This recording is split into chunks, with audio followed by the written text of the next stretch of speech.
بسم اللہ الرحمن الرحیم۔ السلام علیکم۔ دوستوں نے مجھے کس مشکل میں پھنسا دیا تھا۔ گھومنے پھرنے کا یہ پروگرام مجھے مشکل میں ڈالنے والا تھا۔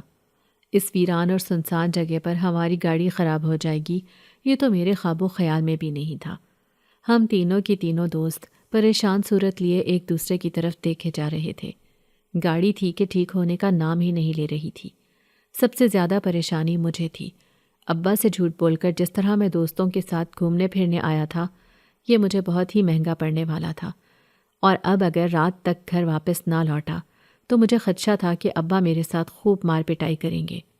وہ پہلے سے ہی ہاتھ اٹھانے سے دریغ نہیں کرتے تھے۔ وہ تو اماں ہی تھی جو میرا بچاؤ کر لیتی تھی۔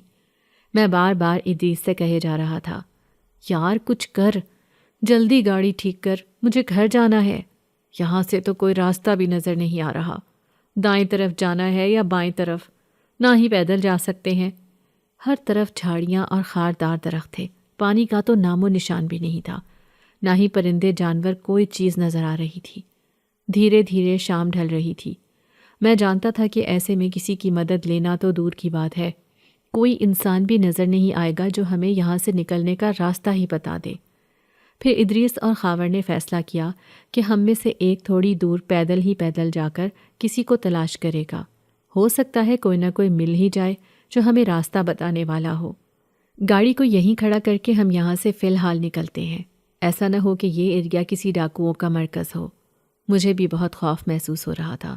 اس ایڈونچر نے تو مجھے ذلیل کر کے رکھ دیا تھا۔ میں ان سے کہنے لگا، تم دونوں یہیں رکو، میں ہی جا کر دیکھتا ہوں، شاید مجھے کوئی نظر آ جائے۔ ان دونوں کو وہیں گاڑی کے پاس چھوڑ کر میں اب سڑک سے اترتا اس کچے کے راستے میں جا رہا تھا جہاں پر مجھے نہیں لگتا تھا کہ کوئی بھی انسان ہوگا، لیکن میں اپنی امید توڑنا نہیں چاہتا تھا، اس لیے پیدل ہی پیدل بہت دور نکل آیا۔ بار بار پلٹ کر دیکھتا کہ آیا پیچھے کا راستہ تو نہیں بھول گیا میں۔ کافی آگے نکل جانے کے بعد بھی مجھے کوئی نظر نہیں آیا تھا، لیکن سامنے ایک جھونپڑی سی دکھائی دے رہی تھی۔ شاید وہاں پر کوئی رہتا ہے، کوئی فقیر یا پھر درویش وغیرہ، اکثر ایسی ہی جگہوں کو ٹھکانہ بنا لیا کرتے تھے۔ میرے قدم تیزی سے اس طرف اٹھنے لگے، لیکن جیسے جیسے میں آگے بڑھتا رہا میری آنکھوں نے حیرت انگیز منظر دیکھا تھا۔ یہ کوئی جھونپڑی نہیں بلکہ ایک خوبصورت سا چھوٹا سا گھر بنا ہوا تھا، بالکل ایسا ہی جیسے ہم کتابوں میں دیکھتے تھے۔ اس گھر کے ارد گرد پھول ہی پھول تھے، گلاب کے پھول، چنبیلی کے، ان کی خوشبو سے یہ فضا مہک رہی تھی۔ شام کے اس وقت اس خوشبو کو محسوس کر کے میں عجیب سے احساس کا شکار ہو گیا تھا۔ پھر میں نے چھوٹے سے اس بنے ہوئے گھر کے دروازے پر دستک دی۔ دروازہ کھلا ہی نہیں تھا، لیکن اندر سے کسی کے گنگنانے کی آواز آ رہی تھی۔ اس کا مطلب ہے کہ کوئی اندر موجود ہے، لیکن یہ آواز لڑکی کی تھی۔ میرا دل دھڑکنے لگا۔ ایسی سنسان جگہ پر بھلا لڑکی کا وجود کہاں سے ہوگا؟ میں حیران بھی ہوا۔ ہو سکتا ہے کہ کوئی خاندان یہاں آباد ہو، ایسی ہی سوچ لیے پھر میں تیز تیز دروازہ بجانے لگا، لیکن ابھی تک دروازہ نہیں کھلا تھا۔ اب میں کشمکش کا شکار تھا۔ کیا میں خود ہی دروازہ کھول کر اندر چلا جاؤں؟ اس سے پہلے کہ میں دروازے پر زور دے کر اندر چلا جاتا، اچانک ہی کسی نے میرے کندھے پر ہاتھ رکھا تھا۔ جیسے ہی پلٹ کر دیکھا تو میرے پیروں تلے سے زمین نکل گئی۔ میرے ہوش فنا ہو گئے تھے، کیونکہ میرے سامنے، میرا نام ریحان ہے، میں ایک متوسط طبقے کے گھرانے سے تعلق رکھتا تھا۔ ابا کی اپنی ایک کریانے کی دکان تھی، اسی سے ہمارے گھر کا گزارا ہو رہا تھا۔ میں گھر کا سب سے بڑا بیٹا تھا، لیکن کسی حد تک لاابالی پن میں مبتلا اور ذمہ داریوں سے بھاگنے والا تھا۔ اس کی وجہ یہ تھی کہ میں اپنی 3 بہنوں کا اکلوتا بھائی تھا۔ تینوں بہنیں مجھ سے چھوٹی تھیں۔ اماں میرے ناز نخرے اٹھاتے نہ تھکتی تھیں۔ میرے جیسی عمر کے لڑکے گھر کے حالات دیکھتے ہوئے کمانا شروع کر دیتے ہیں، لیکن ابا اماں نے مجھ پر ایسی کوئی ذمہ داری نہیں ڈالی تھی۔ ابا کہتے، بس تو اپنی پڑھائی پر توجہ دے، میں تجھے بہت بڑا افسر بنانا چاہتا ہوں۔ ان کی خواہش پوری کرنے کے لیے میں نے شہر کے اچھے کالج میں داخلہ لے لیا تھا، جس کی فیس بہت مہنگی تھی۔ مجھے ابھی اپنی ذمہ داری، اپنے گھر کے حالات کا کوئی احساس نہیں تھا، بس میں اپنی موج مستیوں میں مگن رہتا تھا۔ اور تو اور کالج میں جا کر تو میں اور بھی آزاد ہو گیا تھا۔ وہاں نئے نئے دوستوں کی صحبت نے مجھے کافی حد تک بگاڑ دیا تھا۔ میں نے صرف 2 ہی دوست بنائے تھے، خاور اور ادریس۔ دونوں کا ہی تعلق اچھے گھرانوں سے تھا۔ اور تو اور ادریس تو اپنی بڑی سی گاڑی میں کالج جاتا تھا کیونکہ اس کا باپ ایک بزنس مین تھا۔ ایک بار ابا نے مجھے ان کے ساتھ گھومتے پھرتے دیکھ لیا تھا تو انہوں نے اچھی خاصی ناراضگی کا اظہار کیا۔ وہ تو مجھ پر ہاتھ اٹھانا چاہتے تھے لیکن اماں بیچ میں آ گئیں۔ میں ابا کے غصے سے بہت ڈرتا تھا۔ ابا نے مجھے اس دن سمجھایا کہ میں امیر زادوں سے دوستی کرنا چھوڑ دوں، لیکن میں جانتا تھا کہ گھر کے حالات ایسے ہیں کہ میرا دم ہی گھٹتا ہے اپنی گھر کی غربت دیکھ کر۔ اماں کو یہ پریشانی کھائی جاتی کہ 3 بیٹیوں کی ذمہ داری ابا اکیلے کیسے ادا کریں گے، جبکہ ابا کو یہ پریشانی کھائی جاتی کہ اتنی مہنگائی میں دکان دن بدن نقصان میں جا رہی ہے۔ میں ان پریشانیوں سے بہت دور بھاگ جانا چاہتا تھا۔ یہی وجہ تھی کہ اس دن ادریس اور خاور نے گھومنے پھرنے کا پروگرام بنایا۔ ہم مکلی جانا چاہتے تھے کیونکہ ہم نے سنا تھا کہ وہ گھومنے پھرنے کے لحاظ سے بہت شاندار جگہ ہے۔ خاور اور ادریس کو لڑکیاں دیکھنے کا بہت شوق تھا، لیکن یہ بات حقیقت تھی کہ کبھی بھی میں نے کسی لڑکی سے دوستی نہیں کی تھی اور نہ ہی مجھے ایسا کوئی شوق تھا۔ ہاں، لیکن انہیں کم عمری کا یہ عشق جو ہر روز کسی دوسری نئی لڑکی سے ہوتا تھا کسی نہ کسی غم میں مبتلا رکھتا ہی تھا، جبکہ میں انہیں دیکھ کر ہنستا تھا۔ یہ عجیب و غریب شوق ہیں۔ پھر وہاں سے گھومنے پھرنے کے بعد ہم واپس آ رہے تھے جب بیچ راستے میں ہماری گاڑی خراب ہو گئی۔ جب میں صبح ابا سے اجازت لے رہا تھا تو میں نے انہیں جھوٹ کہا تھا کہ کسی پروجیکٹ کے سلسلے میں ہمارا کالج ایک ٹور پر جا رہا ہے، میرا جانا بہت ضروری ہے۔ ابا نے اس بنا پر مجھے اجازت دے دی تھی، ساتھ ہی کچھ پیسے بھی دے دیے تھے، لیکن میں نے ان سے جھوٹ کہا تھا۔ صرف ہم 3 دوست ہی جا رہے تھے، وہ بھی ادریس کی گاڑی میں۔ اب مجھے کیا معلوم تھا کہ بیچ راستے میں گاڑی خراب ہو جائے گی اور ہمارا پورا دن خراب ہو جائے گا۔ مجھے تو یہی فکر کھائے جا رہی تھی کہ میں گھر جا کر ابا کو کیا جواب دوں گا۔ جب محلے میں رہنے والا احمد کالج سے گھر آ گیا ہوگا، ابا ضرور اس سے میرے بارے میں پوچھنے جائیں گے۔ جب ابا کے سامنے سچائی آئے گی تو میری کیا حالت کریں گے وہ، یہی سوچ سوچ کر میں پریشان ہو رہا تھا۔ وہ دونوں گاڑی کے پاس ہی کھڑے تھے جبکہ میں یہاں آ گیا تھا، کسی انسان کی تلاش میں جس سے ہم مدد لے سکیں۔ اس گھر کو دیکھ کر میں یہاں آ گیا تھا، لیکن جیسے ہی کسی نے میرے کندھے پر ہاتھ رکھا تو میرے ہوش اڑ گئے۔ میں حیران تھا۔ سامنے ایک انتہائی خوبصورت لڑکی کھڑی تھی۔ اس کے لمبے لمبے بال گھٹنوں کو چھوتے تھے۔ اس کے اندر سے اس قدر مہک آ رہی تھی کہ میرا ذہن اس خوشبو میں ڈوبتا ہوا محسوس ہوا۔ میں گھبرا کر 2 قدم پیچھے ہوا تھا، جبکہ وہ مجھے حیران پریشان سی دیکھے جا رہی تھی۔ اس کی آنکھیں بالکل نیلی تھیں اور رنگت بالکل سفید۔ ایسے لگ رہا تھا جیسے کوئی پری آسمان سے زمین پر اتر آئی ہو۔ کون ہو تم؟ جب اس نے مجھ سے کہا، مجھے ایسے لگا جیسے کسی نے میرے کانوں میں رس کھول دیا ہو۔ میں اس کے سامنے ہکلا کر رہ گیا۔ میں جلدی سے کہنے لگا، وہ دراصل ہماری گاڑی خراب ہو گئی ہے، مجھے کسی کی مدد چاہیے۔ کیا آپ یہاں اکیلی رہتی ہیں؟ اب میں حیرت سے اس کے چاروں طرف دیکھ رہا تھا۔ یہ سن کر وہ مسکرائی تھی۔ اس کی مسکراہٹ بھی بڑی خوبصورت تھی۔ سفید دانت جو قطار در قطار موتیوں کی طرح بکھرے اس کے منہ میں بڑے ہی خوبصورت لگ رہے تھے۔ میں حیرت سے اسے دیکھے جا رہا تھا۔ وہ میری آنکھوں کی پریشانی اور حیرانی پہچان گئی تھی۔ پھر کہنے لگی، پریشان مت ہو، میں تو یہاں اکیلی ہی رہتی ہوں، لیکن تمہاری گاڑی خراب ہو گئی ہے، اس میں پانی ڈال دو، وہ ٹھیک ہو جائے گی۔ وہ اندر چلی گئی تھی، جبکہ میں بت کی طرح ساکت کھڑا رہ گیا تھا۔ پھر وہ اندر سے آ کر کہنے لگی، یہ لو پانی اور اپنی گاڑی میں ڈال دینا، تمہاری گاڑی بالکل ٹھیک ہو جائے گی، کیونکہ اکثر مسافر آتے ہیں مجھ سے مدد مانگنے کے لیے۔ میں انہیں یہی مدد دے سکتی ہوں، اس کے علاوہ میرے پاس کوئی دوسرا طریقہ نہیں ہے۔ وہ بڑے میٹھے لہجے میں مجھ سے بات کر رہی تھی، جبکہ میں اپنی آنکھیں مسل کر یہ دیکھنا چاہتا تھا کہ آیا میں کوئی خواب تو نہیں دیکھ رہا۔ پھر وہ واپس اندر چلی گئی، جبکہ میرے قدم اٹھنے سے انکاری ہو گئے تھے۔ اچانک ہی میرے جسم کو جھٹکا لگا تو مجھے ہوش آیا۔ میں یہ کہاں آ گیا تھا؟ مجھے واپس بھی جانا ہے۔ میں سر پٹ واپس بھاگنے لگا۔ وہ دونوں میرا انتظار کر رہے ہوں گے، کیونکہ ہر طرف اندھیرا پھیلنے کو تھا۔ میں دل ہی دل میں دعا کر رہا تھا کہ میں راستہ بھول نہ جاؤں۔ جس راستے سے آیا تھا اسی راستے پر مجھے پہنچانا یا اللہ۔ شاید میری دعا کی قبولیت کا وقت تھا۔ سامنے ہی ادریس اور خاور پریشان حالت میں نظر آ رہے تھے۔ میں ان سے کہنے لگا کہ مجھے کسی نے بتایا ہے کہ یہ پانی گاڑی میں ڈالو گے تو گاڑی بالکل ٹھیک ہو جائے گی۔ یہ سن کر وہ زور زور سے ہنسے تھے۔ پھر کہنے لگے اتنی دیر سے ہم یہی کوشش کر رہے تھے، تمہارا دماغ خراب تو نہیں ہو گیا ہے؟ میں جلدی سے کہنے لگا ایک بار آزمانے میں کیا حرج ہے؟ وہ کہہ رہی تھی کہ جو بھی مسافر مدد مانگنے آتا ہے میں اس کی یہی مدد کرتی ہوں، تم یہ پانی ڈال کر تو دیکھو۔ میں نے زبردستی بوتل کا پانی گاڑی میں ڈال دیا تھا۔ جیسے ہی خاور نے گاڑی سٹارٹ کی تو ہم حیرت سے اچھل پڑے۔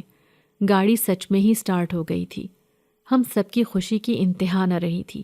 سب سے زیادہ وہ دونوں ہی خوش ہو رہے تھے، جبکہ میں گم سمسا پیچھے گاڑی میں بیٹھا تھا۔ وہ دونوں آگے بیٹھے تھے، جبکہ میری آنکھوں کے سامنے سے وہ خوبصورت چہرہ، وہ پیاری آواز ہٹنے کا نام ہی نہیں لے رہی تھی۔ میں ابھی تک عجیب و غریب سی کیفیت میں مبتلا اسی کے بارے میں سوچے جا رہا تھا۔ پھر ادریس کہنے لگا سچ سچ بتاؤ، تم کہہ رہے تھے کہ وہ کوئی لڑکی تھی، بتاؤ کون تھی وہ لڑکی؟ لیکن میں نے انہیں کچھ بھی نہیں بتایا۔ میں کسی سے بھی اس کے بارے میں بات نہیں کرنا چاہتا تھا، لیکن میں نے دل میں یہ فیصلہ کر لیا تھا کہ میں ایک بار اس سے ملنے ضرور آؤں گا، جب بھی کبھی مجھے موقع ملا، 1 دن بعد، 2 دن بعد یا 1 ہفتے بعد، میں ان دونوں کو چھوڑ کر اکیلا ہی یہاں آؤں گا۔ میں فیصلہ کر چکا تھا۔ اس لڑکی کی یاد سے پیچھا چھڑانا اتنا آسان نہیں تھا۔ پھر رات کے 11 بجے میں گھر پہنچا تھا۔ میں جانتا تھا کہ میرا گھر جا کر کیا حشر ہونے والا ہے، لیکن مجھے حیرت ہوئی تھی۔ ابا نے مجھے ایک لفظ بھی نہیں کہا تھا۔ میں ڈرتے ڈرتے گھر میں داخل ہوا۔ اماں نے بڑے پیار سے میرے سامنے کھانا رکھا تھا۔ پھر میں ابا کے بارے میں پوچھنے لگا۔ میں سمجھا کہ شاید ابا کمرے میں ہیں، نماز پڑھ رہے ہیں، لیکن اماں نے مجھے بتایا کہ ان کے کسی عزیز کا انتقال ہو گیا تھا، وہ صبح ہی وہاں چلے گئے تھے اور کل واپس آئیں گے۔ یہ سن کر تو میری خوشی کی انتہا نہ رہی، لیکن اماں کہنے لگیں مجھے پتہ چل گیا ہے، تم اپنے کالج کے ساتھ نہیں بلکہ دوستوں کے ساتھ گئے ہوئے تھے۔ یہ سن کر میں حیرت سے اچھل پڑا۔ میں کہنے لگا اماں آپ کو کس نے بتایا؟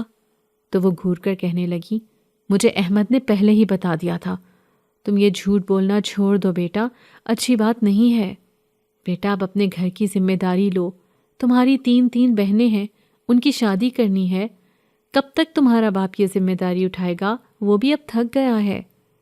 اماں ہر روز کی طرح مجھے ایک لمبا لیکچر دینے بیٹھ گئی تھی، جس سے میں بیزار ہو گیا تھا۔ میں ان کے سامنے سر ہلانے لگا۔ رات کو بستر پر لیٹ کر اپنی نوٹ بک کھول لی، کیونکہ ان قریب میں نے پیپر دینے تھے۔ ایسے میں مجھے خوب تیاری کرنی تھی، لیکن جیسے ہی کتاب کھولی، سامنے ایک پری چہرہ میری آنکھوں کے سامنے تھا۔ نہ جانے وہ کون تھی، اس نے تو مجھے اپنا نام بھی نہیں بتایا، لیکن وہ اس ویران جنگل میں اکیلی کیا کر رہی تھی؟ میں مسلسل یہی سوچے جا رہا تھا۔ دل چاہ رہا تھا ابھی اڑ کر اس کے پاس چلا جاؤں۔ مجھے ایک پل بھی سکون محسوس نہیں ہو رہا تھا۔ میرے دل کی حالت عجیب تھی۔ کیا میں اس کے عشق میں مبتلا ہو گیا ہوں؟ پہلی بار کسی لڑکی کو دیکھ کر میری یہ حالت ہوئی تھی، حالانکہ میں ہمیشہ خاور اور ادریس کا لڑکیوں کے معاملے میں مذاق اڑاتا رہتا تھا۔ بڑی مشکل سے میری رات گزری تھی۔ صبح میری آنکھیں سرخ ہو رہی تھیں۔ اماں پریشان ہو گئیں، کہنے لگیں طبیعت ٹھیک نہیں تو چھٹی کر لو، لیکن میں نے چھٹی نہیں کی بلکہ کالج آ گیا تھا۔ پھر 3 دن گزر گئے، لیکن چوتھے دن مجھے چین نہیں مل رہا تھا۔ اس لیے میں نے اس پریزاد لڑکی سے ملنے کا فیصلہ کر لیا۔ میں اس کے بارے میں سب کچھ جاننا چاہتا تھا، اس کا نام، اس کی پہچان، وہ کون ہے، وہاں کیوں رہتی ہے، یہ سارے سوال میں اس سے پوچھنا چاہتا تھا۔ اسی لیے اس دن میں کالج کا نام لے کر گھر سے نکلا تھا، لیکن کالج جانے کے بجائے میں اسی راستے کی طرف جا رہا تھا جو مجھے اب اچھی طرح یاد ہو گیا تھا۔ میں پہلے تو بس میں بیٹھ کر اس سڑک تک آیا، اس کے بعد میں آگے پیدل ہی جانے والا تھا۔ نہ جانے کیوں ایسے لگ رہا تھا جیسے ہر ڈر، ہر خوف میرے دل سے ختم ہو گیا ہے۔ میرے پاس کرائے کے پیسے بھی موجود تھے، مجھے کوئی فکر نہ تھی۔ اپنا کالج کا بیگ کندھے پر لٹکائے اب میں اس راستے کی طرف چل رہا تھا، لیکن جیسے ہی میں وہاں پر پہنچا جہاں پر میں نے وہ گھر دیکھا تھا، تو میری آنکھوں نے عجیب منظر دیکھا۔ اس گھر کا تو اس جگہ پر نام و نشان بھی نہیں تھا۔ قریب ہی یہ سوکھا ہوا درخت تھا جو بنجر حالت میں موجود تھا۔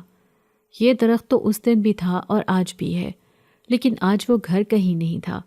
میں بڑا ہی بے چین سا ہو کر ادھر ادھر اسے تلاش کرنے لگا، لیکن وہ کہیں نظر نہ آیا تھا اور نہ ہی وہ لڑکی۔ میری آنکھوں میں مایوسی تھی، مجھے اپنا دل ٹوٹتا ہوا محسوس ہو رہا تھا۔ آخر وہ کہاں چلی گئی ہے؟ میرا بس نہیں چل رہا تھا اپنے بالوں کو اپنے ہاتھوں میں جکڑ لوں۔ میرا سر پھٹنے کو ہو رہا تھا۔ ایسے لگ رہا تھا جیسے میں کسی اپنی بہت قیمتی چیز سے محروم ہو گیا ہوں۔ آخر وہ مجھے دکھائی کیوں نہیں دے رہی؟ بے بسی کے عالم میں میں شام تک وہیں پر بیٹھا رہا، یہاں تک کہ ابا کا خوف بھی میرے دل سے ختم ہو گیا تھا۔ پھر جیسے ہی رات ہونے لگی میں واپس اسی سڑک پر پہنچ گیا۔ بس میں بیٹھ کر سیدھا گھر واپس آ گیا، لیکن مجھے وہ نہیں ملی تھی جس کی تلاش میں اس جگہ تک گیا تھا۔ جیسے ہی گھر آیا ابا مجھ پر غصہ کرنے لگے۔ وہ مجھ پر چیخ رہے تھے، چلا رہے تھے، لیکن میں ان کے سامنے کچھ بھی نہیں کہہ رہا تھا، جبکہ اماں پریشان تھی۔ پھر انہوں نے ابا کو خاموش کروایا اور کہنے لگی، آپ بھی حد کرتے ہیں، مجھے اپنا بچہ پریشان لگ رہا ہے اور آپ اس پر چلائے جا رہے ہیں۔ کیا ہوا ہے ریحان بیٹا، مجھے بتاؤ۔ اماں پریشان تھی، لیکن میں نے انہیں کچھ بھی نہیں بتایا تھا اور یہ کہہ دیا کہ اماں میں بالکل ٹھیک ہوں۔ پھر میں اپنے کمرے میں آ گیا، لیکن ابا نے فیصلہ کیا تھا کہ کل سے میں کالج کے بعد ان کی دکان پر بیٹھوں گا۔ میں نے ان سے وعدہ کر لیا تھا کہ میں ان کی دکان پر بیٹھوں گا اور کہیں نہیں جاؤں گا۔ میرا دل بالکل خالی تھا۔ دوسرے دن خاور اور ادریس مجھ سے ہنسی مذاق کر رہے تھے۔ وہ بار بار کسی لڑکی کا تذکرہ کر رہے تھے۔ شاید انہیں کوئی لڑکی پسند آ گئی تھی، لیکن میں ان کی باتوں میں کوئی دلچسپی محسوس نہیں کر رہا تھا۔ اتنا سیریس میں کبھی اپنی زندگی میں نہیں ہوا تھا۔ میرا دل اداس ہو رہا تھا۔ میں جانتا تھا کہ جلد ہی پیپر ہو جائیں گے، اس کے بعد کالج ختم ہو جائے گا، پھر یونیورسٹی کی زندگی شروع ہو جائے گی۔ لیکن میں نے یونیورسٹی میں داخلہ لینے سے پہلے اپنے گھر کی ذمہ داریوں میں بھی حصہ لینا ہے۔ میرے دل نے فیصلہ کیا تھا، کاش وہ مجھے نظر آ جائے۔ میں گڑ گڑا کر خدا سے دعا کر رہا تھا کہ ایک بار وہ مجھے نظر آ جائے تو بس ایسے لگے گا جیسے میری ساری دعاؤں کی تکمیل ہو گئی ہے۔ میں خدا سے اسے مانگ رہا تھا جس کے بارے میں خود جانتا بھی نہیں تھا، نہ ہی اس کا نام، نہ اس کی پہچان۔ بس میں ایک بار اس سے ملنا چاہتا تھا۔ میں یہی دعا کرتا کرتا رات کو عشاء کی نماز پڑھنے کے بعد سو گیا تھا۔ پھر میں ابا کے ساتھ ان کی کریانے کی دکان پر بیٹھنے لگا اور اس قدر سنجیدگی سے دکان سنبھالی کہ ابا بھی حیران رہ گئے تھے۔ جہاں پر بھی پیسوں کے حساب میں اونچ نیچ تھی میں نے ابا کو سب سمجھا دیا تھا۔ پھر انہوں نے اس لڑکے کی چھٹی ہی کر دی جو دکان کا ملازم تھا، وہی پیسوں کے معاملے میں غبن کر رہا تھا۔ تبھی یہ دکان نقصان میں جا رہی تھی۔ اب میں نے کالج کے بعد مکمل طور پر ابا کے کریانے کی دکان سنبھال لی تھی۔ میں ایک ایک روپے کا اچھے سے حساب رکھتا۔ ابا بہت خوش تھے۔ ان کا رویہ میرے ساتھ بہت بدل گیا تھا۔ پھر ایک دن ابا ظہر کے وقت کھانا کھانے گھر چلے گئے، جبکہ میں اکیلا ہی دکان پر بیٹھا تھا۔ میں کوئی کتاب پڑھ رہا تھا جس میں کوئی ناول تھا۔ ناول پڑھنا مجھے شروع سے ہی بہت اچھا لگتا تھا۔ میں اسی کہانی میں گم بیٹھا تھا جس میں ایک لڑکے اور لڑکی کی محبت کی داستان تھی۔ پھر میں اپنے بارے میں سوچنے لگا کہ میری داستان تو ویسے ہی ادھوری رہ گئی ہے۔ مجھے تو آج تک اس کے بارے میں پتہ ہی نہیں چلا، جسے دیکھتے ہی میں اپنے ہوش کھو بیٹھا تھا۔ اب میں کافی دیر سے کتاب پر نظریں جمائے بیٹھا تھا۔ مجھے احساس ہی نہ ہوا کہ سامنے کوئی کھڑا ہے جو مسلسل مجھے دیکھے جا رہا ہے۔ میں نے ایک جھٹکے سے اپنا سر اونچا کیا تو حیران رہ گیا۔ پھٹے پرانے کپڑوں میں ملبوس، وہ کالے رنگ کا دوپٹہ پہنے، اپنا پورا منہ چھپائے ایک لڑکی کھڑی تھی جو بہت ہی غریب نظر آ رہی تھی۔ اس کی آنکھوں میں بھوک پیاس تھی، جگہ جگہ سے غربت ٹپک رہی تھی، صرف اس کی آنکھیں ہی نظر آ رہی تھیں۔ میں حیرت سے اسے دیکھے گیا۔ کون ہو تم؟ کیا چاہیے؟ میں نے نرمی سے اس سے پوچھا تھا۔ پھر وہ روتے ہوئے کہنے لگی، مجھے تھوڑا سا آٹا چاہیے، میرے چھوٹے بہن بھائی بھوکے ہیں، کیا تم میری مدد کر سکتے ہو؟ اس نے ملتجی نظروں سے مجھے دیکھا تھا۔ میں اتنا بے رحم نہیں تھا کہ اس غریب لڑکی کی مدد نہ کرتا۔ میں نے اسے ایک آٹے کا تھیلا اٹھا کر دے دیا تھا۔ آٹے کو دیکھ کر اس کی آنکھوں میں خوشی سی چھا گئی تھی۔ وہ مہربان نظروں سے مجھے دیکھ رہی تھی۔ میں نہیں جانتا تھا کہ وہ کون ہے، لیکن اس کا حلیہ دیکھ کر صاف ظاہر تھا کہ وہ ایک انتہائی غریب لڑکی ہے جسے غربت نے مانگنے پر مجبور کیا ہے۔ مجھے اس پر بہت ترس آیا تھا۔ پھر میں اسے کہنے لگا، کسی اور چیز کی ضرورت تو نہیں؟ اس نے نفی میں سر ہلایا تھا اور پھر خاموشی سے چلی گئی۔ میں اپنے دل میں یہ نیکی کر کے خوشی محسوس کر رہا تھا۔ پھر میں دعا کرنے لگا کہ اس نیکی کے بدلے میں ہی اس پری چہرے والی لڑکی سے میری ملاقات ہو جائے، لیکن شاید ایسا ہونا ناممکن تھا۔ پھر ابا گھر سے واپس آ گئے تھے۔ دکان پر وہ دکان کا جائزہ لے رہے تھے۔ ہمیشہ کی طرح انہیں اپنے مال، اپنے سامان کی بڑی فکر رہتی تھی۔ مجھے یہ پریشانی تھی کہ ابا کو پتہ نہ چل جائے کہ میں نے اس لڑکی کو مفت میں آٹا دیا ہے، لیکن ابا نے یہ دیکھا ہی نہیں اور نہ ہی انہیں اندازہ ہوا۔ اسی لیے میرے دل سے بھی خدشات مٹ گئے۔ جلد ہی میرے ایگزامز ہونے والے تھے۔ خاور اور ادریس مجھ سے ناراض تھے۔ وہ اس بات پر خفا تھے کہ اب میں پہلے کی طرح ان کا ہر چیز میں ساتھ نہیں دیتا۔ وہ جہاں پر بھی گھومنے پھرنے جاتے ہیں میں انکار کر دیتا تھا۔ در حقیقت میں اپنے ماں باپ کو اب دھوکہ دینا نہیں چاہتا تھا۔ میرے اندر بہت سنجیدگی آ گئی تھی۔ میں جانتا تھا کہ زندگی میں ابھی کچھ نہیں کیا تو پھر آئندہ بھی کچھ بدلنے کی امید نہیں۔ اسی لیے ان کے ماں باپ تو بہت مالدار ہیں، ان کا مستقبل تو بن جائے گا، جبکہ میرا باپ ایک متوسط طبقے کے گھرانے کا فرد ہے جو اپنے بچوں کا مستقبل بناتے بناتے بوڑھے ہو جاتے ہیں۔ لیکن میں نے ان سے دوستی ختم نہیں کی تھی۔ ابھی بھی ہم تینوں کی دوستی ویسی ہی تھی۔ وہ اور بات تھی کہ اب میں ان کے ساتھ گاڑیوں میں گھومنے پھرنے اور مہنگے ریسٹورنٹس میں کھانا کھانے نہیں جاتا تھا۔ میں جانتا تھا کہ میری اتنی حیثیت نہیں ہے۔ پھر اس دن بھی میں اکیلا ہی دکان پر بیٹھا تھا جب مجھے عجیب سی آہٹ محسوس ہوئی۔ ابھی تو ایک خریدار ڈھیر سارا سامان لے کر گیا تھا۔ میں نے وہ سارے پیسے سنبھال کر ابا کے دراز میں رکھ دیے تھے۔ میری عادت نہیں تھی کہ دراز سے پیسے نکال کر میں اپنے پاس رکھوں۔ اس آہٹ پر میں حیران رہ گیا۔ سامنے دیکھا تو وہی لڑکی کھڑی ہوئی دکھائی دی، وہی غریب لڑکی جس کی آنکھیں بہت سرخ ہو رہی تھیں، جگہ جگہ سے غربت ٹپک رہی تھی۔ وہ شاید آج پھر کچھ لینے آئی تھی۔ نہ جانے کیوں اس کی آنکھیں دیکھ کر مجھے اس پر بہت ترس آتا تھا۔ میں اسے دیکھ کر حیران رہ گیا تھا۔ وہ اپنی زبان سے کچھ کہہ بھی نہیں رہی تھی۔ کیا ہوا؟ کیا چاہیے تمہیں؟ آخر میں نے ہی اس سے پوچھا تھا۔ وہ چند لمحے خاموش رہی، پھر کہنے لگی، تھوڑا سا کھانے پینے کا سامان چاہیے۔ کل سے ہم سب بھوکے ہیں، کچھ بھی نہیں گھر پر۔ مجھے کہیں نوکری بھی نہیں مل رہی، ورنہ اپنے گھر کو خود ہی پال لیتی۔ چھوٹے چھوٹے بچے ہیں، کیسے گزارا کریں گے؟ اس کی آنکھیں آنسو بہا رہی تھیں۔ مجھے اس پر بہت ترس آیا۔ میں نے سارا سامان تھوڑا تھوڑا کر کے ایک بڑے سے تھیلے میں رکھ دیا تھا۔ پھر میں اسے کہنے لگا، فکر مت کرو، یہ تمہارے کام آئے گا۔ اگر یہ سامان ختم ہو جائے تو اور لینے آ جانا۔ وہ تشکر بھری نظروں سے مجھے دیکھ رہی تھی، پھر بڑا سا تھیلا لے کر سامنے سے گزرتی چلی گئی۔ مجھے یہ نیکی کر کے بہت خوشی محسوس ہو رہی تھی، بس ابا کی وجہ سے میں گھبرا رہا تھا۔ اگر ابا کو پتہ چل گیا تو وہ مجھے بہت ڈانٹیں گے۔ لیکن یہ بھی اچھا ہی تھا کہ وہ ہمیشہ ابا کی غیر موجودگی میں ہی دکان پر آتی تھی۔ نہ جانے کون ہے، کہاں سے آتی ہے، میں حیرت سے اکثر ہی سوچتا رہتا تھا۔ پھر میں کالج کی پڑھائی میں مصروف ہو گیا اور میں نے دکان پر بیٹھنا چھوڑ دیا۔ میں چاہتا تھا کہ میرے پیپرز بہت اچھے ہوں۔ اچھا رزلٹ آئے گا تو آگے تعلیم حاصل کرنے میں بھی آسانی ہوگی۔ اس دن میرا پیپر تھا اور راستے میں ہی اچانک میری بائک خراب ہو گئی۔ میں اس پریشانی میں مبتلا تھا کہ کہیں پیپر شروع نہ ہو جائے، اور ابھی تک بائک ٹھیک ہونے کا نام ہی نہیں لے رہی تھی۔ کافی دیر ہوئی تو میں پریشانی سے ابا کو فون کرنے ہی والا تھا کہ اچانک ایک بوڑھی عورت میرے قریب سے گزری۔ کیا ہوا بیٹا، کیوں پریشان ہو؟ وہ شاید کوئی مانگنے والی تھی۔ میں جلدی میں اسے کہنے لگا، اماں میری گاڑی خراب ہو گئی ہے۔ تبھی اس نے اپنی بوتل سے پانی میری گاڑی پر ڈالا اور کہنے لگی، چلو اب اسے چلاؤ۔ میں حیرت سے اسے دیکھ رہا تھا۔ کیا یہ عورت نفسیاتی ہے؟ مجھے بے اختیار ہنسی آئی تھی، لیکن پھر میں نے گاڑی سٹارٹ کر دی۔ جیسے ہی گاڑی چلنے لگی تو میں حیرت سے پیچھے پلٹ کر اس عورت کو تلاش کرنے لگا جس کا اب کوئی نام و نشان ہی نہیں تھا۔ میں حیران ہو کر سوچنے لگا کہ وہ عورت کہاں چلی گئی جس نے پانی گاڑی میں ڈالا تھا اور جس سے میری گاڑی چلنے لگی تھی۔ اچانک ہی میرے ذہن میں ایک اور بات آئی تھی۔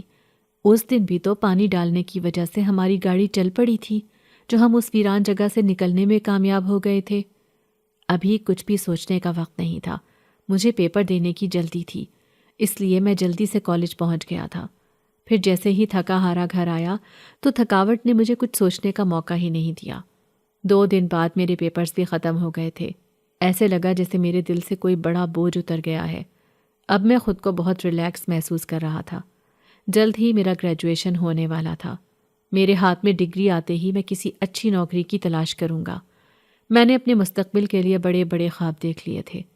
آج پیپر ختم ہوئے تو میں ابا سے کہنے لگا کہ آج آپ گھر پر آرام کریں، میں دکان سنبھالتا ہوں۔ ابا پریشانی سے کہنے لگے، تم تو بہت اچھی دکان سنبھال رہے تھے، تمہارے جانے کے بعد مجھے پھر سے انہی پریشانیوں کا سامنا ہے۔ میں انہیں تسلی دیتے ہوئے کہنے لگا، آج کے بعد ابا آپ کو کوئی پریشانی نہیں ہوگی، میں اپنی ذمہ داری بخوبی نبھاؤں گا۔ اماں ابا مجھے اس طرح سے ذمہ دار ہوتا دیکھ کر بہت خوش تھے۔ پھر میں دکان پر چلا آیا۔ شام کا وقت تھا جب میں اکیلا ہی دکان پر بیٹھا تھا۔ سارے گاہکوں کو نمٹا کر ابھی مجھے تھوڑا سا سکون محسوس ہوا تھا، تبھی ایک دھیمی سی آواز پر میں حیران رہ گیا۔ کہاں چلے گئے تھے آپ؟ پتہ بھی ہے ہمارا گھر کتنی بڑی پریشانی میں مبتلا ہے۔ ہم غریب لوگ ہیں، بھوکے مر رہے ہیں۔ آپ نے تو ہماری مدد کر دی تھی، لیکن اس کے بعد کسی نے ہماری مدد نہیں کی۔ سامنے کھڑی وہ غریب لڑکی رو رہی تھی۔ میں ایک جھٹکے سے اٹھ کھڑا ہوا۔ مجھے بڑی ہی پریشانی ہوئی تھی اور میں اپنے آپ کو شرمندگی میں محسوس کر رہا تھا۔ میں اسے کہنے لگا، اگر میں نہیں تھا دکان پہ تو تم ابا سے سامان لینے آ جاتی۔ تو وہ گھبرائے ہوئے لہجے میں کہنے لگی، نہیں، مجھے دوسروں سے سامان مانگتے ہوئے شرم آتی ہے، لیکن آپ ایک مہربان طبیعت کے مالک ہیں، اسی لیے میں آپ سے ہی سامان لینے آتی ہوں۔ مجھے تھوڑا سا سامان دے دیں، اسی سے ہمارے گھر کا گزارا ہوتا ہے۔ میں نے ہمیشہ کی طرح بڑے سے تھیلے میں اسے دکان کا سامان نکال کر دے دیا تھا۔ میں جانتا تھا کہ دکان نقصان میں جا رہی ہے، لیکن پھر بھی مجھے کوئی پرواہ نہیں تھی۔ مجھے اس لڑکی کی مدد کر کے خوشی محسوس ہوتی تھی۔ سارا سامان لے کر وہ بہت خوش ہوئی تھی۔ پھر وہ خاموشی سے چلی گئی، لیکن میں سوچنے لگا کہ مجھے اس سے پوچھنا تو چاہیے کہ وہ کہاں رہتی ہے۔ اگر کبھی میں دکان پر نہ ہوں یا پھر وہ لڑکی نہ آ سکے تو میں خود ہی اس کی مدد کرنے چلا جاؤں۔ پھر میں نے سوچ لیا کہ اگلی دفعہ یہ لڑکی آئے گی تو میں اس سے پوچھوں گا کہ یہ کون ہے، کہاں سے آتی ہے۔ پھر اس رات بھی میں بستر پر لیٹا تھا تو ہمیشہ کی طرح وہی چہرہ میری آنکھوں کے سامنے آ گیا، جس سے میں خدا کے سامنے مانگنا نہیں بھولتا تھا۔ میں بس یہی دعا مانگتا تھا کہ زندگی میں ایک بار میری اس سے ملاقات ہو جائے، جو نہ جانے کب ہوگی۔ میں یہی سوچ سوچ کر پریشان تھا، لیکن اماں اب میرے لیے پریشان رہتی تھیں۔ وہ کہتی کہ میں پہلے سے بہت زیادہ سنجیدہ ہو گیا ہوں، میں نے ساری شرارتیں کرنا چھوڑ دی ہیں۔ میں ان کی بات پر مسکراتا رہتا۔ میں انہیں پریشان نہیں کرنا چاہتا تھا۔ میں جانتا تھا گھر کے حالات ایسے ہیں، ایسے میں مجھے مزید اماں ابا کو پریشانی میں مبتلا کرنے کی ضرورت نہیں ہے۔ پھر 3-4 دن گزرے تھے جب اچانک وہی لڑکی پھر سے میرے سامنے آئی تھی، وہی غریب لڑکی۔ اب کہ میں نے اسے سارا سامان دیا اور کہنے لگا، تم مجھے اپنے گھر کا پتہ بتا دو، کہاں رہتی ہو تم؟ دیکھو میں ہر مہینے تمہارے گھر پر سامان بھجوا دیا کروں گا۔ میں نے دیکھا کہ یہ سنتے ہی اس کے چہرے پر گھبراہٹ آ گئی تھی۔ وہ کہنے لگی، نہیں، آپ کو ضرورت نہیں ہے، میں خود ہی سامان لینے آ جاؤں گی۔ وہ اپنے گھر کا پتہ بتانے سے گھبرا رہی تھی۔ میرے دل میں شک پیدا ہوا تھا۔ میں نے اسے 2-3 دفعہ پوچھا، لیکن اس نے صاف انکار کر دیا اور سامان کا تھیلا لے کر چلی گئی۔ مجھے غصہ بھی آیا، کہیں یہ کوئی مکار لڑکی تو نہیں، میرا سامان دکان سے لے جا کر کہیں بیچ تو نہیں دیتی، کہیں یہ مجھے اپنی جھوٹی داستان تو نہیں سناتی ہے۔ لیکن اس کے پھٹے پرانے کپڑے اور غربت زدہ حلیہ تو چیخ چیخ کر یہ داستان سناتا ہے کہ یہ لڑکی بہت غریب ہے۔ پھر اس نے مجھے اپنے گھر کا پتہ کیوں نہیں بتایا، جبکہ میں تو اس کی مدد کرنے کے خیال سے ہی اس کے گھر کا ایڈریس پوچھ رہا تھا۔ پھر جب تیسری دفعہ یہ لڑکی دکان پر سامان لینے آئی تو میں نے خاموشی سے سامان اسے دے دیا تھا، وہ بھی میں ابا سے چھپ کر دیا کرتا تھا۔ میں نہیں چاہتا تھا کہ ابا کو اس کے بارے میں معلوم ہو۔ وہ خاموشی سے تھیلا لے کر چلی گئی، لیکن میرے دل میں شک ہو گیا تھا، اس لیے میں نے جلدی سے دکان بند کی اور چپ چاپ اس کا پیچھا کرنے لگا۔ میں دیکھنا چاہتا تھا کہ وہ یہ سامان لے کر کہاں جاتی ہے۔ اگر اس نے میرے ساتھ کوئی ایسا ویسا دھوکہ کیا ہے تو میں اسے بہت ذلیل کروں گا۔ مجھے اس لڑکی پر شدید غصہ آ رہا تھا۔ پھر وہ چلتی رہی، یہاں تک کہ جھگی بستیوں میں رہنے والے ایک گھر میں داخل ہو گئی۔ یہ ایک غریب علاقہ تھا۔ مجھے اپنی سوچ پر بہت افسوس ہوا۔ سچ میں ہی یہ لڑکی تو بہت غریب تھی۔ پھر وہ ایک کچے سے گھر میں داخل ہو گئی تھی۔ اندر سے کسی بوڑھا بوڑھی کے بولنے کی آوازیں آ رہی تھیں، جو تیز لہجے میں بات کر رہے تھے، لیکن بوڑھی عورت کے ہنسنے کی آواز سن کر میں حیران رہ گیا تھا۔ پھر میں گھر کے دروازے پر دستک دے کر اندر آیا تو مجھے بڑی حیرت نے گھیر لیا۔ سامنے ہی 2 چارپائیاں بچھی تھیں، جن پر سفید چادر کے اوپر لیٹے ہوئے 2 لوگ تھے، ایک آدمی اور ایک عورت جو ادھیڑ عمر کے تھے، لیکن وہ بیمار نظر آتے تھے۔ ان کے گھر میں اس کے علاوہ کوئی بھی نہیں تھا۔ میں نے چاروں طرف نظریں دوڑائیں، وہ لڑکی کہاں گئی جو اسی گھر میں آئی تھی؟ میں نے اپنے سامان کا تھیلا اس کچن میں رکھا ہوا دیکھ لیا تھا۔ ایک چھوٹا سا کچن بھی گھر میں ہی بنا ہوا تھا۔ تبھی وہ آدمی مجھے کہنے لگا، کیا ہوا بیٹا، کون ہو تم؟ میں حیرت سے اسے کہنے لگا، وہ لڑکی کہاں ہے جو ابھی ابھی اندر آئی تھی؟ وہی جو روزانہ میری دکان سے سامان لے کر جاتی ہے، کیا وہ اسی گھر میں رہتی ہے؟ تو وہ عورت کہنے لگی، کون سی لڑکی بیٹا، ہم تو دونوں میاں بیوی اکیلے ہی رہتے ہیں، بہت بیمار ہیں۔ میرا شوہر تو معذور ہے، چل بھی نہیں سکتا، لیکن بس ایک بڑی ہی پیاری لڑکی آتی ہے، ہماری مدد کر کے چلی جاتی ہے، ہمیں کھانا کھلاتی ہے اور ہمارا پیٹ بھر کر وہ نہ جانے کہاں چلی جاتی ہے۔ مجھے اس کے بارے میں کچھ معلوم نہیں۔ تم کس لڑکی کے بارے میں پوچھ رہے ہو بیٹا؟ ہماری تو کوئی بیٹی بھی نہیں ہے۔ وہ عورت بڑے ہی غمزدہ لہجے میں مجھے اپنی داستان سنا رہی تھی، جبکہ میں ساکت سا کھڑا تھا۔ میں نے ابھی ابھی اس لڑکی کو اس گھر میں داخل ہوتے ہوئے اپنی آنکھوں سے دیکھا تھا، جبکہ یہ عورت تو مجھے کوئی الگ ہی داستان سنا رہی ہے۔ مجھے اس کی بات سن کر بہت حیرت ہو رہی تھی۔ میں بار بار ان دونوں سے اس لڑکی کے بارے میں پوچھتا رہا، لیکن وہ اس بات کو ماننے سے انکاری تھے کہ کوئی لڑکی اس گھر میں آئی تھی، جبکہ میرا دیا ہوا سامان بھی اسی گھر میں موجود تھا۔ اب میرا سر چکرا رہا تھا کہ آخر یہ میرے ساتھ کیا ہو رہا ہے۔ میں کچھ بھی سمجھ نہیں پایا تھا۔ بڑی مشکل سے میں گھر آیا اور آتے ہی اپنے بستر پر لیٹ گیا۔ میں بالکل خاموش تھا، ایسے لگ رہا تھا جیسے کہ میں کسی خواب کی کیفیت میں ہوں، لیکن میں اس خواب سے نکلنا بھی نہیں چاہتا تھا۔ صبح ہوئی تو میرا سر بھاری ہو رہا تھا۔ ابا کہنے لگا، آگے کیا سوچا ہے بیٹا؟ کیا پلان ہے؟ کیا یونیورسٹی میں داخلہ نہیں لینا؟ تو میں ابا سے کہنے لگا کہ میں نوکری بھی کروں گا اور ساتھ ہی یونیورسٹی میں داخلہ بھی لے لوں گا۔ یہ سن کر ابا خوش ہو گئے، کہنے لگے، میرا بیٹا ذمہ دار ہو گیا ہے۔ ان کی بات پر میں مسکرا دیا تھا، لیکن میں دل میں اداس سا ہو گیا۔ میرے دل کی خواہش پوری نہیں ہوئی تھی۔ میں تو اس سے ملاقات کرنا چاہتا تھا جو میرے خیالوں میں بسی ہوئی تھی۔ پھر صبح میں ایک جگہ انٹرویو دینے کے لیے گیا اور شام میں واپس آ کر اپنی دکان پر بیٹھ گیا تھا، لیکن اچانک ہی میرے ذہن میں ایک بات یاد آئی تھی۔ پہلے وہ لڑکی جو اس ویرانے میں ملی تھی، وہ پھر نگاہوں کے سامنے سے غائب ہو کر ایسی گئی کہ دوبارہ مجھے نظر ہی نہ آئی۔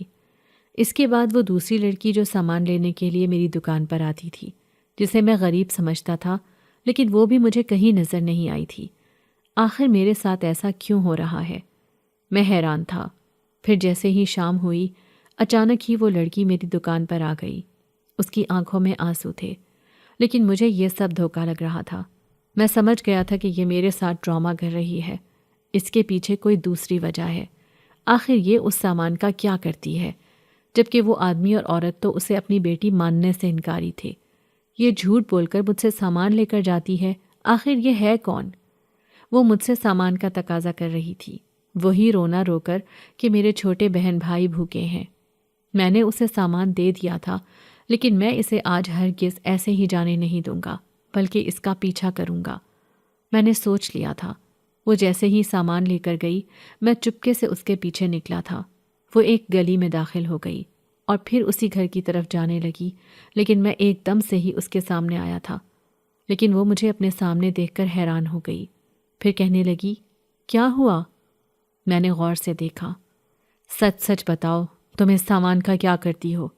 جس گھر میں تم سامان لے کر جاتی ہو، اس گھر میں تو کوئی چھوٹے بچے ہیں ہی نہیں، تو پھر تمہارے بہن بھائی کہاں سے آ گئے جن کا کہہ کر تم سامان لے کر جاتی ہو؟ تم تو اس گھر میں تھی ہی نہیں۔ میں نے اسے شک کی نگاہ سے دیکھا تھا۔ وہ چند لمحے خاموشی سے مجھے دیکھتی رہی، پھر اچانک اس نے اپنے چہرے سے نقاب ہٹا دیا تھا۔ میرا منہ کھلے کا کھلا رہ گیا تھا۔ مجھے یقین ہی نہیں آیا تھا کہ سامنے ایک ایسا چہرہ ہوگا جس کی تلاش میں کئی دنوں سے تھا۔ میں حیرت سے اسے دیکھے جا رہا تھا۔ ایک دم سے اس کے چہرے پر مسکراہٹ آ گئی تھی۔ وہی چمکیلی آنکھیں، خوبصورت چہرہ میری آنکھوں کے سامنے تھا۔ میں اس چہرے اور اس کی آنکھوں میں کھونے لگا۔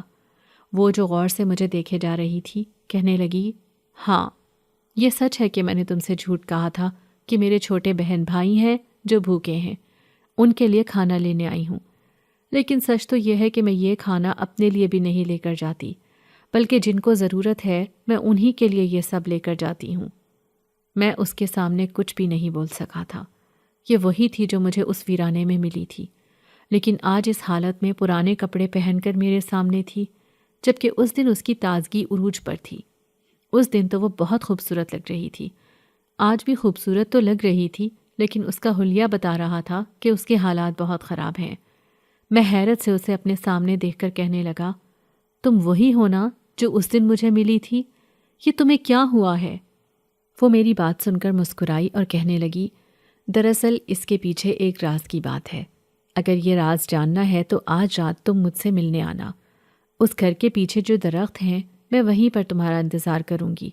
تمہارے سامنے ساری سچائی آ جائے گی، تمہیں پتہ چل جائے گا کہ میں کون ہوں اور یہاں کیوں آئی ہوں۔ یہ کہہ کر وہ خاموشی سے چلی گئی تھی، جبکہ میں پریشان سا تھا کہ آخر وہ اس روپ میں میرے سامنے کیوں آئی ہے۔ کیا وہ اس کے گھر والے ہیں؟ اگر وہ اس کے گھر والے نہیں ہیں تو وہ اس دن رات کو کہاں غائب ہو گئی تھی؟ اور وہ جو دونوں میاں بیوی تھے، انہوں نے مجھ سے جھوٹ کیوں کہا تھا؟ مجھے بہت سارے سوالوں کے جواب معلوم کرنے تھے، اسی لیے میں رات ہونے کا انتظار کر رہا تھا۔ میری بے چینی اماں کو بھی معلوم ہو گئی۔ وہ مجھے دیکھ کر پریشان ہو گئی تھیں، کہنے لگیں، کیا ہوا ریحان بیٹا، تم اتنا پریشان کیوں ہو؟ میں دیکھ رہی ہوں کہ تو کچھ بے چین سا ہے۔ میں نے انہیں ڈال دیا تھا، میں کسی کو کچھ نہیں بتانا چاہتا تھا، لیکن جیسے ہی رات ہوئی، جب سب گھر والے سو گئے تھے، میں چپکے سے گھر سے نکلا تھا۔ میری بےتابی عروج پر تھی، اس سے ملنے کے لیے میں بہت زیادہ بے قرار تھا۔ پھر ایسے ہی میں اس کے گھر کے سامنے پہنچا۔ مجھے وہاں ایک پرانا پیڑ نظر آیا تھا۔ میں اس پیڑ کو دیکھ کر حیران رہ گیا۔ آج میں نے پہلی دفعہ اس درخت کو دیکھا تھا جو بہت ہی پرانا تھا، لیکن اس کے نیچے کھڑی ایک لڑکی کو دیکھ کر میں پہچان گیا تھا کہ یہ وہی ہے جس نے مجھے خود سے ملاقات کرنے کے لیے یہاں پر بلایا ہے۔ جیسے ہی میں اس کے سامنے گیا، یہ دیکھ کر مجھے اپنی آنکھوں پر یقین نہیں آیا۔ وہ اسی حالت میں میرے سامنے موجود تھی جب میں نے اسے پہلی بار دیکھا تھا۔ اس کا یہ خوبصورت روپ دیکھ کر ہی تو میں اس پر عاشق ہوا تھا۔ میں اسے اپنے سامنے دیکھ کر بہت خوش ہوا۔ پھر وہ مجھے غور سے دیکھتے ہوئے کہنے لگی، تم مجھ سے ملاقات کرنا چاہتے تھے نا؟ حقیقت بات تو یہ ہے کہ میں بھی تم سے ملنا چاہتی تھی، جبھی تو بار بار تمہارے سامنے آتی تھی۔ میں حیران ہو کر کہنے لگا، لیکن وہ کیسے؟ پھر تم نے مجھے بتایا کیوں نہیں کہ تم وہی ہو؟ تم نے اپنا آپ میرے اوپر ظاہر کیوں نہیں کیا؟ میں نے اس سے ایک ساتھ کئی سوال پوچھ ڈالے تھے۔ وہ مسکراتے ہوئے کہنے لگی، کیونکہ میری حقیقت جان کر شاید تم مجھے اپنی زندگی میں شامل نہ کرو۔ دراصل میں ایک انسان نہیں بلکہ ایک جن زادی ہوں۔ میں اس ویرانے میں رہتی تھی، لیکن اس دن جب میں نے تمہیں دیکھا تو میں تم پر اپنا دل ہار بیٹھی، کیونکہ میں نے پہلی دفعہ کسی نوجوان کو دیکھا تھا جو بہت ہی خوبصورت تھا۔ میں تم پر عاشق ہو گئی تھی، اسی لیے میں تم سے دوبارہ ملاقات کرنا چاہتی تھی۔ ویسے تو مجھے ملنے کا کوئی دوسرا بہانہ سوجا نہیں، اسی لیے میں روپ بدل کر یہاں پر آ گئی۔ پھر میں اس گھر میں رہنے لگی جہاں پر صرف ایک آدمی اور ایک عورت رہتے تھے، لیکن ان کی حالت بہت خراب تھی۔ مجھے ان پر بہت ترس آیا تھا کہ کوئی بھی ان کا خیال رکھنے والا نہیں تھا۔ پھر میں ان کا خیال رکھنے لگی اور یہاں ایک انسان کا روپ بدل کر رہنے لگی۔ میں تمہاری دکان پر گئی تھی ان کے لیے سامان لینے کے لیے، لیکن مجھے نہیں معلوم تھا کہ وہاں پر تم بیٹھے ہوگے۔ تمہیں اپنے سامنے دیکھ کر مجھے بہت خوشی ہوئی۔ میں تو سوچ بھی نہیں سکتی تھی کہ میری زندگی میں دوبارہ تم سے کوئی ملاقات ہوگی۔ پھر تم نے جس طریقے سے میری مدد کی تھی، اسے دیکھ کر میں اور بھی زیادہ خوش ہو گئی تھی۔ تمہیں میرا اتنا خیال تھا۔ میں بار بار سوچتی تھی کہ اپنے آپ کو تم پر ظاہر کر دوں، تمہیں بتا دوں کہ میں وہی ہوں جس کی تمہیں تلاش ہے، لیکن آج تمہارے سامنے حقیقت آ گئی ہے۔ اب مجھے یقین ہے کہ تم مجھ سے نفرت کرو گے، کیونکہ میں کوئی انسانی لڑکی نہیں بلکہ ایک جن زادی ہوں۔ میں روپ بدل کر کہیں بھی جا سکتی ہوں۔ اس وقت بھی میں تمہارے سامنے کھڑی ہوں کیونکہ مجھے روپ بدلنے کی طاقت حاصل ہے۔ وہ خاموشی سے میری طرف دیکھے جا رہی تھی، جبکہ میرا دل چاہ رہا تھا کہ میں یہاں سے بھاگ جاؤں۔ مجھے یقین نہیں آ رہا تھا کہ میں ایک جن زادی سے محبت کر بیٹھا تھا۔ ظاہر ہے وہاں پر تو کوئی انسان بھی نہیں تھا، پھر اس لڑکی کی موجودگی ہی حیران کن تھی۔ یہ بات میں نے پہلے کیوں نہیں سوچی؟ میں اب اس سے کچھ بھی نہیں کہہ سکا تھا۔ خاموشی سے واپس گھر آ گیا، لیکن گھر آتے ہی میں پھوٹ پھوٹ کر رونے لگا۔ میری محبت ایک جن زادی تھی، یہ جان کر مجھے بہت دکھ ہو رہا تھا، جو شاید مجھے کبھی نہیں ملنے والی تھی۔ پھر ایک دن میں دوبارہ اس سے ملاقات کرنے کے لیے گیا، کیونکہ اس نے میری دکان پر آنا چھوڑ دیا تھا۔ مجھے اس بات کا بہت دکھ تھا۔ جب میں اس آدمی اور اس عورت کے پاس پہنچا تو انہوں نے مجھے بتایا کہ وہ لڑکی تو یہاں سے چلی گئی ہے، کبھی نہ واپس آنے کے لیے۔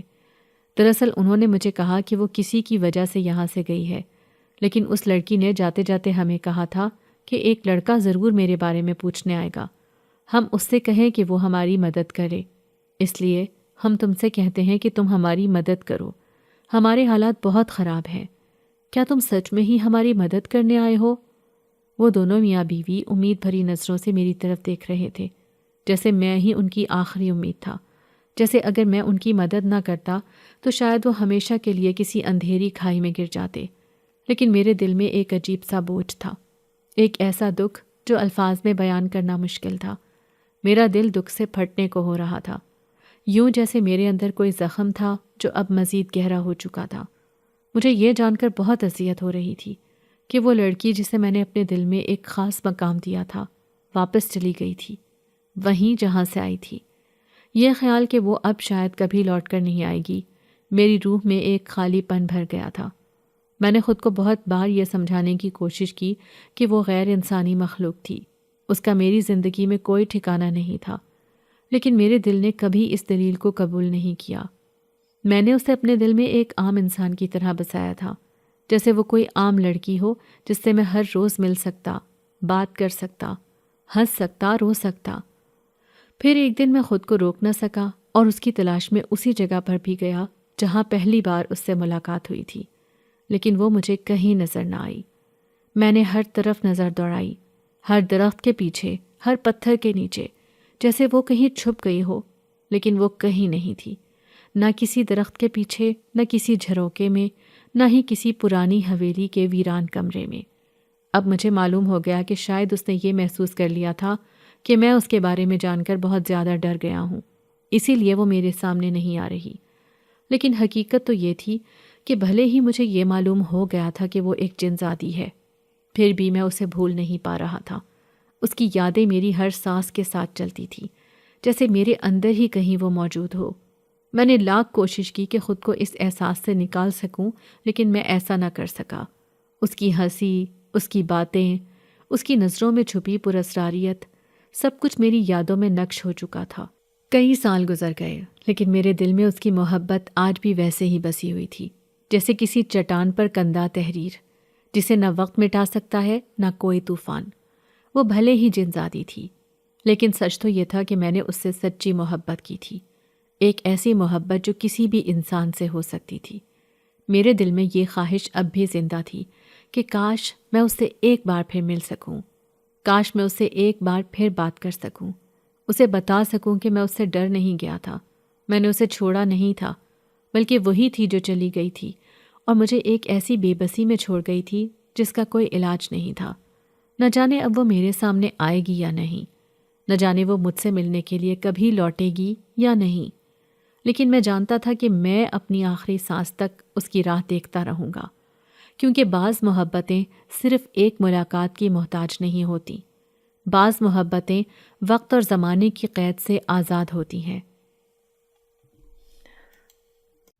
اگر آپ کو آج کی ہماری کہانی پسند آئی ہے تو اسے لائک کیجیے اور اپنے پیاروں کے ساتھ شیئر کیجیے، اور ہاں، اگر آپ نے ابھی تک ہمارا چینل سبسکرائب نہیں کیا تو ضرور کیجیے۔ ملتے ہیں کل ایک نئی اور دلچسپ کہانی کے ساتھ، تب تک کے لیے اللہ حافظ۔